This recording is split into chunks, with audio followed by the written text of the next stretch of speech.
estamos acolhendo aqui no auditório vicentinos de várias cidades, de vários lugares. Eu convido vocês, queridos, a ficarem em pé, porque nós temos um convidado super especial, um padre. Hoje, no primeiro domingo de agosto, mês vocacional, a gente celebra o Dia do Padre, mais um padre presente aqui conosco. Ele é o assessor espiritual do Conselho Nacional do Brasil, da Sociedade de São Vicente de Paulo, nosso querido padre Alexandre Narras. Uma salva de palmas para ele, auditório. Alexandre Narras, seja bem-vindo, padre. Oração por você. Que bom, tá bom.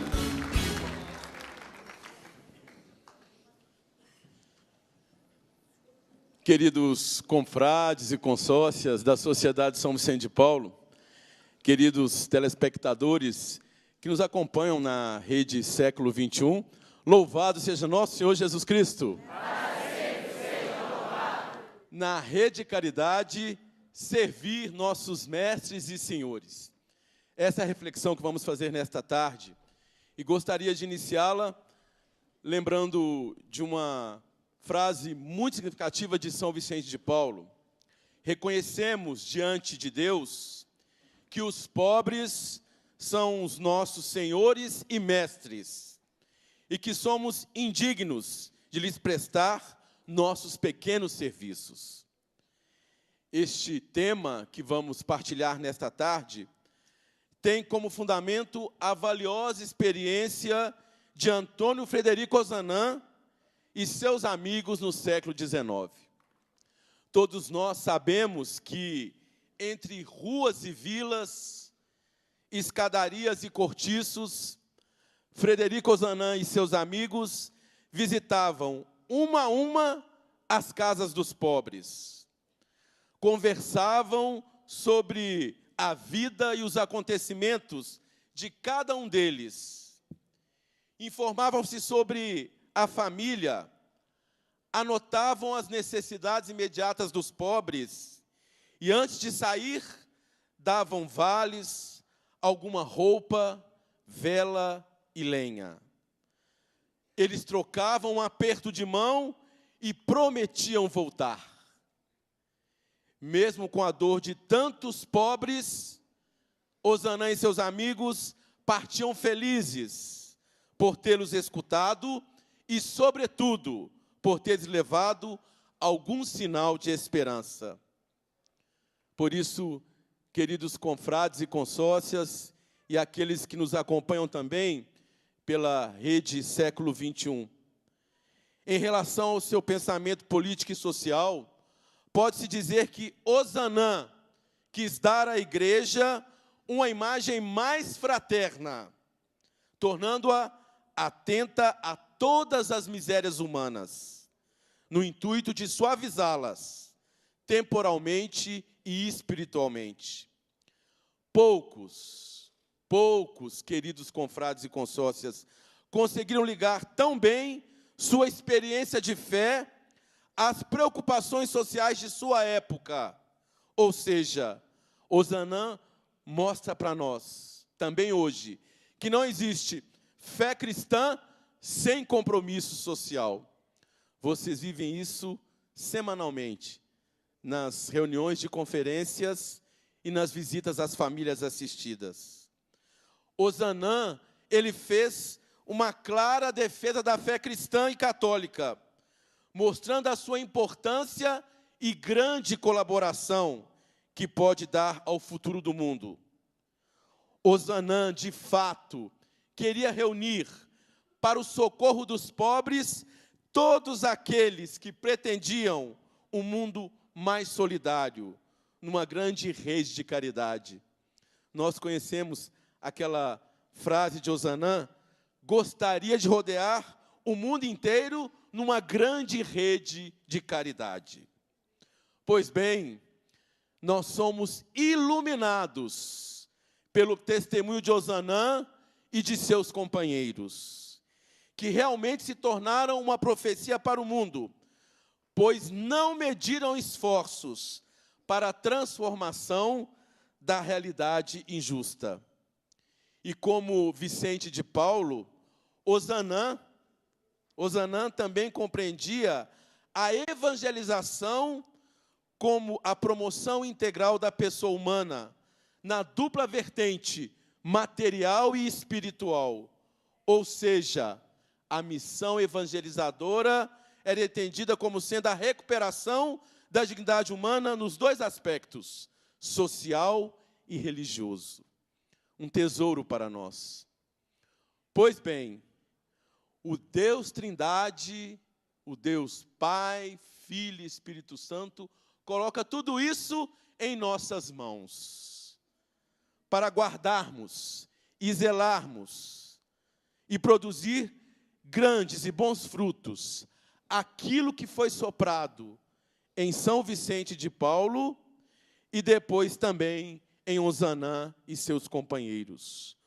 O carisma vicentino, o carisma do serviço dos pobres, soprado em São Vicente e depois em Ozanam e seus companheiros.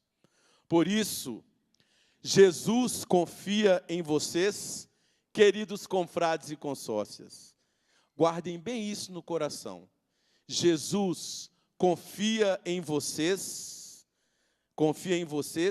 esta preciosa missão. Guardar e zelar deste carisma, um grande tesouro. Jesus confia isso em vocês. Guardar e zelar deste carisma, um grande tesouro. E aí uma pergunta para nós: o que fazemos com este carisma que nós herdamos? O que nós fazemos com este carisma que nós herdamos de Vicente de Paulo, de Frederico Ozanam e seus companheiros? O que nós fazemos com esse tesouro, com este carisma que nós herdamos, o serviço dos pobres? Ele ainda produz em nós forças novas e transfiguradas em nossa vida e em nossa missão? O carisma vicentino produz uma força nova e transfigurada em nossa missão? Nós nos encantamos com este carisma herdado daqueles 7 jovens em Paris, no século XIX. E aí, olha que profundo isso. Olha que profundo. A mesma força, vejam bem, a mesma força, a mesma intensidade que agiram e impulsionaram a vida daqueles jovens em Paris, no século XIX, Ozanam e seus companheiros, a mesma força que impulsionou a eles está em cada um de vocês hoje. Em cada um de vocês hoje. Vocês herdaram este carisma com a mesma força e com o mesmo dinamismo.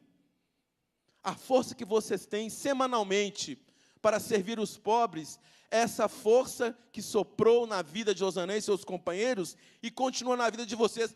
Não há diferença. Não há diferença. Isso é muito sério. Não há diferença. A força do carisma que agiu neles deverá ou deveria ser a mesma a agir em nós e aos que virão depois de nós. Sabe por quê? O carisma soprado pelo Espírito Santo de Deus não tem data e não tem validade. O carisma soprado pelo Espírito Santo de Deus não tem data e não tem validade. Ozanam e seus companheiros não se fecharam a essa ação do Espírito Santo em suas vidas. E por causa disso, esse sopro carismático deu a eles um entendimento.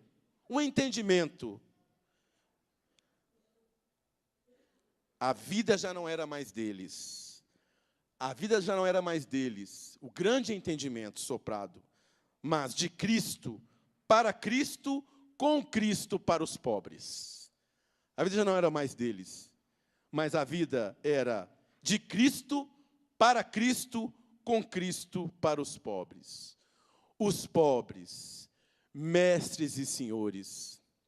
Expressão muito usada por São Vicente de Paulo, mestres e senhores, por Santa Luísa de Marilac, que dizia: amo-os, Senhor,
Quantos problemas nós enfrentamos muitas vezes na gestão de nossas obras e patrimônios aí pelo Brasil. Quantas vezes nos perdemos em reuniões enormes, onde o momento para os pobres, para a reflexão da realidade dos pobres, se torna curto. Gastamos tempo com tantos problemas e podemos esquecer dos pobres. Desta forma, nós temos que tomar muito cuidado para não usarmos a Sociedade São Vicente de Paulo e o serviço dos pobres para ser algo que nos privilegie dentro da própria Sociedade São Vicente de Paulo, dentro da igreja e dentro da sociedade. Quando o poder que é usado para servir se torna autoritarismo, se torna opressão. É a grande questão que muitas vezes nós enfrentamos. Pois bem, queridos confrades e consórcias, queridos vicentinos, o carisma é dom gratuito, é gratuidade em favor do bem comum e da santificação da igreja. E no nosso caso, dos pobres, pode tornar-se muitas vezes um perigo para que nos achemos os melhores, os superiores. Então, interferir no carisma, mudando a sua destinação, que é o serviço dos pobres, para o meu bem-estar, para a minha promoção, para usar como algo que me leve a ser um privilegiado, e com isso fazer uma carreira de promoções sob títulos e cargos. Esse carisma torna-se arma de poder. Ou seja, quando nós usamos do carisma para a nossa promoção.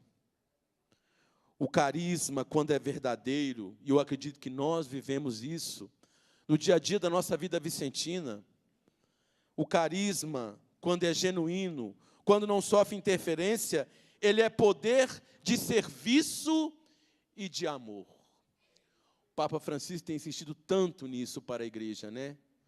Uma igreja servidora, uma igreja samaritana, uma igreja misericordiosa, que vai ao encontro da realidade do sofrimento das pessoas. E não uma igreja que faz do poder um lugar de opressão e escravidão.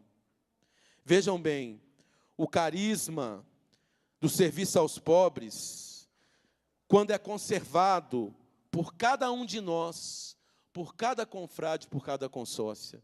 Eu acredito que vocês vivem isso. Acredito que vocês vivem isso na vocação que Deus os chamou. Estamos no mês de agosto, mês das vocações.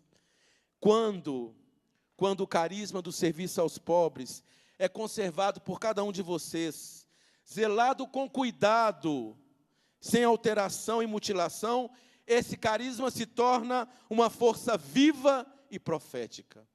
Quando nós zelamos do carisma do serviço aos pobres, o serviço aos pobres, que são os nossos mestres e senhores, onde juntos nessa rede de caridade construímos essa igreja servidora e samaritana, esse carisma impulsiona toda a sociedade de São Vicente de Paulo, toda a família vicentina, a ser um só rosto. Nós temos um só rosto, o rosto do Cristo servidor, do Cristo evangelizador, do Cristo libertador, e uma só força a viver o amor e a caridade numa sociedade excludente e capitalista. Uma sociedade excludente. Me permita que está um exemplo que me provoque, eu penso que nos provoca também. Uma sociedade que faz diferença de pessoas. Por que que em determinados edifícios e prédios existe um elevador social e um elevador de serviço? Isso é muito sério. Nós compactuamos com a sociedade excludente que faz diferença de pessoas. Meu Deus, existe um elevador social e um elevador de serviço, onde aqueles que trabalham não podem subir pelo elevador social. Que sociedade é essa que nós vivemos? E falamos, de libertação, e ainda vivemos um tempo de escravidão, onde as pessoas são diferenciadas, onde um não pode usar um elevador e o outro pode. Isso é muito sério. Isso é muito sério. A família vicentina tem que refletir sobre isso. E tem que pensar nessas diferenças que muitas vezes nós criamos e compactuamos. Vejam bem, isso é mudar a destinação do carisma. Isso é não compreender bem o nosso serviço. Quando nós mudamos a destinação do carisma, ele se torna um bem pessoal para as minhas promoções. Ele se torna não um poder de serviço, e no serviço uma força para exercer o amor, caridade aos pobres, mas se torna um poder institucional. Institucional. Uso o nome e poder do carisma para, como instituição, muitas vezes criar uma série de regalias para mim. E em nome do carisma vicentino, nós temos que tomar muito cuidado, pois nós legitimamos algumas coisas que deveriam ser direcionadas para o serviço dos pobres. Se nós dizemos que os pobres são nossos mestres e senhores, o que aprendemos com cada um deles quando fazemos a nossa visita semanal? Se eles são os nossos mestres e senhores, eles nos evangelizam. O que nós aprendemos com cada um deles em nossa visita semanal? Lá no Rio de Janeiro, eu faço um trabalho no complexo penitenciário de Bangu, com os detentos. E um dia uma pessoa me abordou e falou assim: padre, o senhor acha que todos esses detentos que o senhor atende vai para o céu? Aí eu disse para ele assim: se eles vão para o céu, eu não sei, mas se nós dois aqui ficarmos julgando a vida deles, é bem perigoso que eles vão chegar primeiro do que nós, não é verdade? Então, é muito sério, não é? Eu estava celebrando, eu moro no Rio de Janeiro, e eu celebro lá na Capela Menino Deus, que eu não sei se alguém conhece o Rio de Janeiro. A Capela Menino Deus é a capela sede do Conselho Nacional, né? E como assessor eu tenho um trabalho lá. E há 2 anos nós celebramos a Semana Santa na Capela Menino Deus. E ali na região do centro do Rio, nós temos muitas pessoas em situação de rua. Eu lembro que na Quinta-feira Santa, a missa do Mandamento do Amor, do Lava Pés, eu estava celebrando, e eu já conhecia um senhor que morava ali, né, em situação de rua, e ele entrou para essa celebração. Ele estava um pouco embriagado, né, e ficou lá no fundo, né, com aquele cheiro forte, né, de morador de rua, e às vezes nós não estamos, falamos dos pobres, não estamos nem preparados para acolher os pobres em nossas igrejas, não é verdade? E eu fiquei na missa inteira pensando: meu Deus, será que ele vai comungar? Será que... Vocês vejam bem a minha preocupação, né? Será que ele vai entrar na fila da comunhão? E não é que ele foi o último a entrar na fila da comunhão? E aí eu lembrei dessa história porque também foi um episódio parecido com esse lá de Bangu. A ministra, uma mulher muito santa, virou para mim e falou assim: ô, Padre Alexandre, o senhor vai dar comunhão para ele? Ela falou bem baixinho, né? E eu também pensei, né? Às vezes, ele tem menos pecados do que nós que estamos aqui julgando ele, porque a questão não é se ele estava embriagado, mas pensarmos quais as causas que levaram ele a beber. Eu digo isso porque, não estou desrespeitando aqui a Eucaristia de forma alguma, tenho um amor pela Sagrada Eucaristia, mas eu estou dizendo isso porque, se são nossos mestres e senhores, o que é que nós aprendemos com essas pessoas tão sofridas, tão marginalizadas, tão excluídas? Nós precisamos de mais leveza, de mais fluidez, de mais dinamismo, para irmos ao encontro àqueles a que Jesus nos confiou, que são os pobres.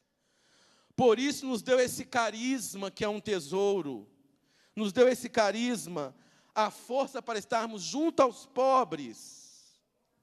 E aí, não estou aqui para puxar a orelha, mas para a gente fazer uma reflexão que nos provoque. A questão complica quando o carisma, que era para ser força para servir aos mais pobres e gerar para eles a imagem de Cristo, torna-se o carisma que alimenta a instituição. Nós ficamos muito mais preocupados em administrar as nossas obras, os nossos patrimônios, que têm o seu valor, mas são tantas preocupações que nós vamos perdendo a leveza, que é estar junto aos pobres, servi-los,